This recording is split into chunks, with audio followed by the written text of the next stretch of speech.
Graça e paz, meus amados e queridos irmãos em Cristo Jesus. Estamos numa semana muito especial, compartilhando essa série de ministrações sobre a carta de Paulo aos Efésios, 7 dias em Efésios.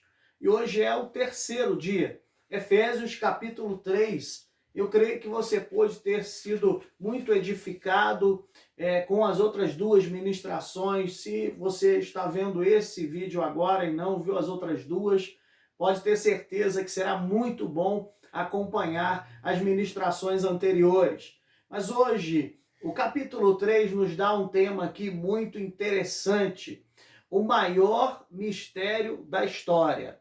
O maior mistério da história é o título que podemos dar para este capítulo 3. E essa palavra mistério, na língua portuguesa, ela tem um significado diferente do que no grego. Na língua portuguesa, mistério é algo oculto, obscuro, algo que não é perceptível, algo que está ali como, sem que alguém consiga decifrar, indecifrável. É um mistério, uma situação onde geralmente alguém não vai conseguir entender porque está meio obscuro. Já no grego, essa palavra mistério, no grego mysterion, ela já tem uma conotação completamente diferente até do que nós podemos imaginar. Essa palavra, ela traz o seguinte entendimento: é o que estava oculto, segredo que agora passou a ser revelado. O que antes estava em segredo, agora passou a ser revelado. Então, mistério é o segredo que passou a ser revelado. Para nós, mistério é algo que a gente não vai saber ou nunca vai imaginar.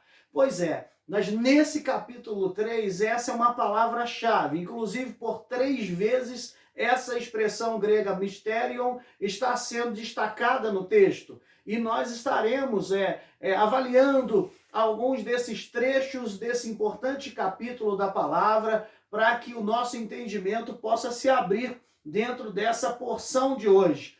Parafraseando Paulo, por exemplo, o que antes era oculto nos séculos anteriores, agora se revelou como um verdadeiro mistério. Então é interessante porque os mistérios cristãos, eles são como algo que Deus verdadeiramente decidiu agora revelar.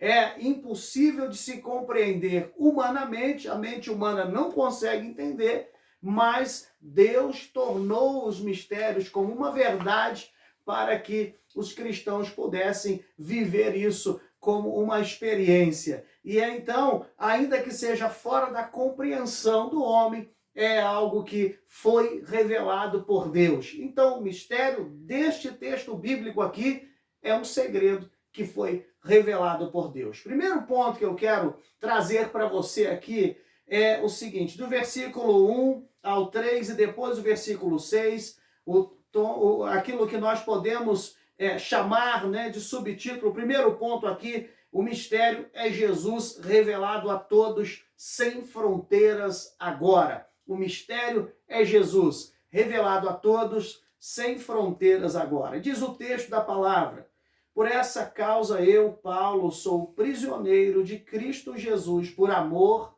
de vós, gentios. Se é que tendes ouvido a respeito da dispensação da graça de Deus, a mim confiada para vós outros. Pois, segundo uma revelação, me foi dado conhecer o mistério, conforme escrevi há pouco, resumidamente. Versículo 6, a saber, que os gentios são co-herdeiros, membros do mesmo corpo e coparticipantes da promessa em Cristo Jesus por meio do Evangelho. Olha, aqui agora, Paulo então traz o mistério revelado. O mistério é Jesus revelado a todos sem fronteira. O apóstolo Paulo está preso nesse momento em Roma, num ambiente onde ele poderia estar passando por uma série de padecendo, e como estava de fato padecendo uma série de situações, mas é nesse lugar que chega para ele exatamente uma revelação. É nesse lugar que ele entende qual é a revelação deste mistério. Paulo, então, ele entende que ali, agora, há uma ativação da grande comissão. Agora, a visão se abre de uma forma onde ele, como um homem preso por passar a anunciar este evangelho dessa forma, a sua compreensão aumenta até mesmo dentro dessa cadeia em Roma. E o motivo pelo qual Paulo estava preso ali em Roma é porque ele passou a trazer esta mensagem que revelava Jesus a todos. Essa mensagem que agora tinha saído de algo que estava apenas para um grupo, mas agora deveria alcançar. Paulo, então, se estabelece como um apóstolo enviado da parte de Deus, um apóstolo ali preso em cadeias por causa de Cristo, por amor a Jesus, mas um apóstolo enviado para os gentios. E ali ele passou a pregar e a se identificar com esse propósito de vida. Por isso, então, ele é levado a essa prisão, porque o evangelho começa a tomar uma outra forma. A propagação do evangelho começa a tomar uma outra dimensão. E os religiosos daquele tempo queriam manter essa esfera de salvação somente para eles. Isso até parece um pouco com algo nos dias de hoje. Eles queriam estar com o evangelho como uma elite. E aí, então, o mistério passou a ser anunciado. Agora, judeus e gentios passariam a fazer parte do mesmo corpo. Agora, eles estariam ouvindo essa mensagem e eles iriam formar um só corpo, judeus e gentios. E para os judeus ouvirem isso era como um insulto. Embora eles já estavam percebendo que o evangelho estava, claro, alcançando tanta gente, não somente os judeus, mas um apóstolo está se identificando como um embaixador de Cristo, como alguém que estava ministrando agora, que o seu grande propósito era ganhar o coração daqueles que estavam lá. Isso é uma linguagem para a atual geração. Nós somos muito bons em nossas quatro paredes. Nós realmente fazemos cultos excelentes, nós somos uma bênção para muita gente, mas olha, uma coisa nós precisamos entender: Deus nos chama para ir além das quatro paredes. Somos muito bons, até podemos ficar um pouco parecidos com esses bons religiosos dessa época, sabe? Parece até que algumas coisas a gente quer elitizar, mas eu te pergunto, e então? Os de fora, e o ID, onde entra isso? E é por esse motivo que Paulo está preso em Roma, porque agora ele começa a liberar uma mensagem e se estabelece como alguém que queria ganhar os de fora, que queria ganhar o coração daqueles que estavam de fora. E então o que acontece é a razão pela qual ele ali preso, a sua mensagem agora passa a ser diferente. A sua pregação na igreja, o seu ensino, a geração dos discípulos que estavam se levantando passam a ter uma outra forma de vida, um outro meio de vida. A motivação passa a ser outra. Eles recebem um batismo, eles recebem uma outra unção e Paulo passa a proclamar esse tipo de mensagem, onde Cristo deveria ser anunciado a todos. E aí é como se eles tivessem duas tônicas principais na mensagem, o que Paulo tinha como duas tônicas principais a partir dali então na sua mensagem. O mistério, ele foi revelado e o mistério agora é comissionado. Ele recebeu esse grande mistério, Cristo, e agora ele então, por receber essa revelação, ele não vai conter mais. Esse mistério agora precisa fazer parte de uma comissão, de um grande comissionamento. Isso passa a levar esses irmãos a se moverem como igreja de uma forma diferente. O segundo ponto, então, para nós aqui, versículo de número 10, o texto da palavra, se você pode acompanhar comigo, 3:10. Para que pela igreja a multiforme sabedoria de Deus se torne conhecida agora dos principados e potestades, nos lugares celestiais. Segundo ponto, o mistério é a igreja multiforme. O mistério é a igreja multiforme. Paulo usa nesse texto aqui uma expressão grega muito interessante, é polipoikilos. Essa expressão, ela indica um conjunto de variadas cores entrelaçada, com um grande bordado com variadas cores. Então, como cristãos entrelaçados com suas variadas cores, seguindo um mesmo propósito, multicores. E isto é a igreja é incrível, é impressionante. A capacidade que a igreja tem na personalidade, as variadas personalidades, os variados dons, o chamado, o ministério de cada um, as diferentes personalidades agindo em conjunto, em comunhão, o relacionamento onde as pessoas vão ali com variadas cores entrelaçando-se e passando a manifestar algo que a Bíblia chama de poderoso nos céus, que a Bíblia chama que deve impactar, e aí que nós devemos entrar como igreja. Meu querido irmão, a Bíblia diz aqui que essa multiforme graça de Deus, essa multiforme revelada na vida da igreja, ela vai chegar nas regiões celestes. Ela é conhecida e ela deve se revelar agora. Essa é uma palavra atual. Este é o tempo onde nós temos que perceber que Deus está fazendo algo de uma forma realmente incrível. A igreja, essa comunidade impressionante, que se move de forma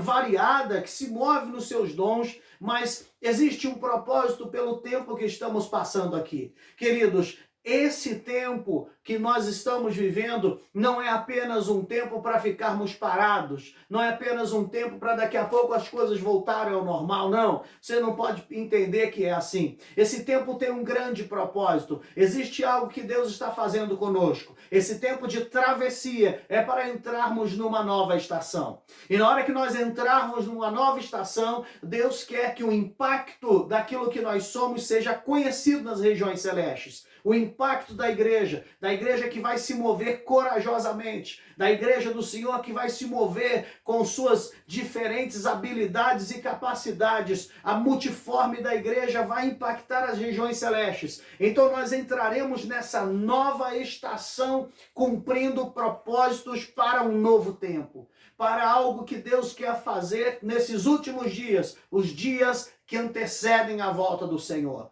Nessa última estação profética, podemos chamar assim, nós vamos ver uma expressão da igreja poderosa na terra, impactando as regiões celestes e se movendo aqui na terra, se movendo para cumprir os propósitos de Deus. E é isso. Nós que queremos abalar as estruturas, não devemos apenas passar esse tempo para depois voltar ao normal. Não vai caber mais, se nós queremos ser igreja viva, não vai caber mais voltar ao normal. Nós devemos ser agora homens com uma vida espiritual dotadas de uma unção sobrenatural. Não dá mais para voltar ao normal. Deus está nos chamando para algo que realmente Ele quer fazer para completar a sua história na nossa vida. O terceiro ponto que eu quero compartilhar com vocês está nos versículos 14 ao 19, onde nós temos como título o seguinte: quem conhece esse mistério, ora segundo o que crê. Quem conhece esse mistério, ora segundo o que crê, de acordo com o que crê, não com aquilo que está vendo agora. E nós temos um homem aqui que está relatado, não vou ler todos esses versículos, mas por essa causa me põe de joelhos diante do Pai, de quem toma o nome toda a família, tanto no céu como sobre a terra. Dos versículos 14, então, ao 21, Paulo faz uma oração ousada. Uma oração que é descrita aqui na Bíblia como a oração mais corajosa, mais ousada, traçada por um homem, ministrada por um homem ao coração de Deus numa condição incomum, numa condição muito difícil. A palavra aqui nos mostra Paulo intercedendo de joelhos com toda a reverência. Ele, por entender quem é que tinha marcado a vida dele, reverentemente se prostra diante do Senhor. Mas em que lugar ele estava? Um homem comum como eu e você, mas que estava, por causa da proclamação do Evangelho, preso, com seus pés acorrentados, numa cela trancada, numa condição difícil, provavelmente com sua cabeça próxima à guilhotina. É esse homem que ora não pelas suas necessidades físicas, não por aquilo que ele estava precisando de socorro naquele momento, mas um homem que ora agora com uma convicção de que Deus estava fazendo algo no meio daquela grande tribulação. E ele conclui assim, sabe, queridos, antes de entrar nessa intercessão, ele diz para os irmãos: eu peço que vocês não se desfaçam não desfaleçam nas minhas tribulações, que vocês não venham fraquejar nesse momento nas minhas tribulações, porque é nisso aí que está a vossa glória. Existe algo que Deus está fazendo, ele entende isso. Enquanto ele está preso, ele sabia que a sua oração estava atingindo os lugares celestiais e que o Senhor estava avançando os campos de batalha. E isso nos chama muito a atenção.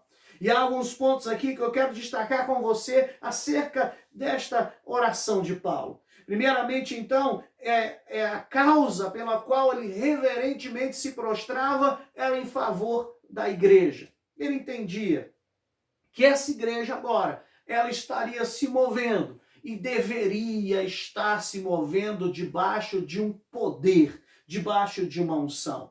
A sua oração é ousada e profunda.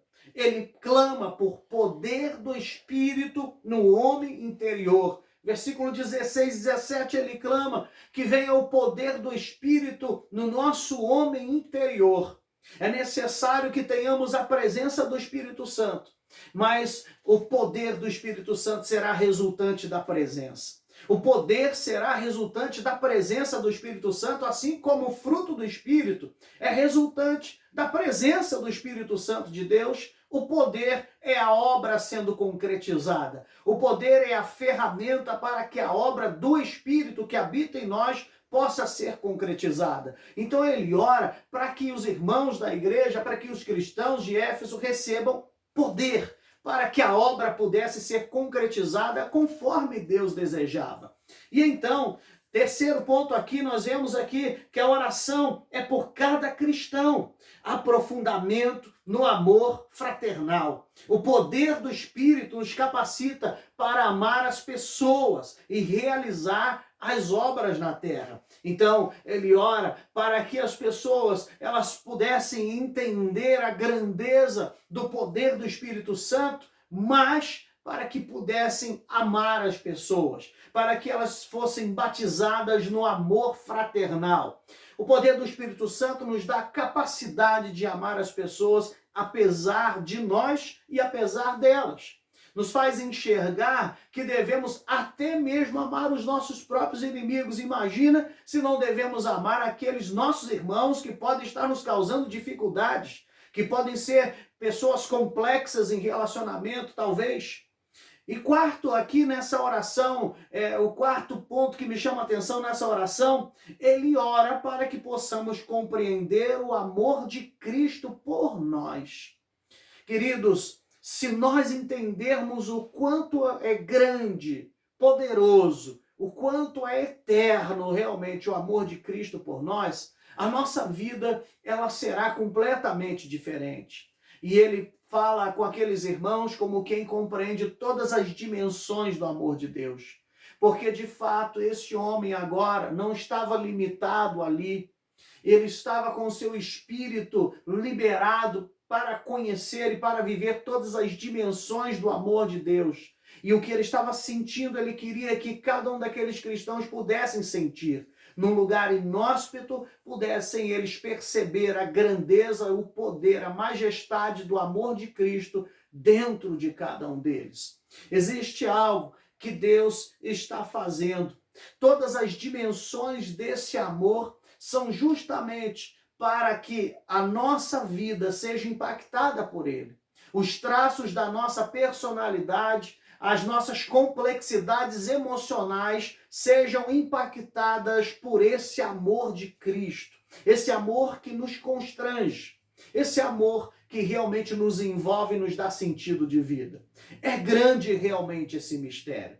Realmente é algo que ele entende. E lá no capítulo 5, ele diz, grande é esse mistério. Cristo e a igreja. E é isso aí, meus irmãos, que nós devemos entender nesse tempo, que o Senhor realmente está nos chamando para um grande propósito, um grande mistério.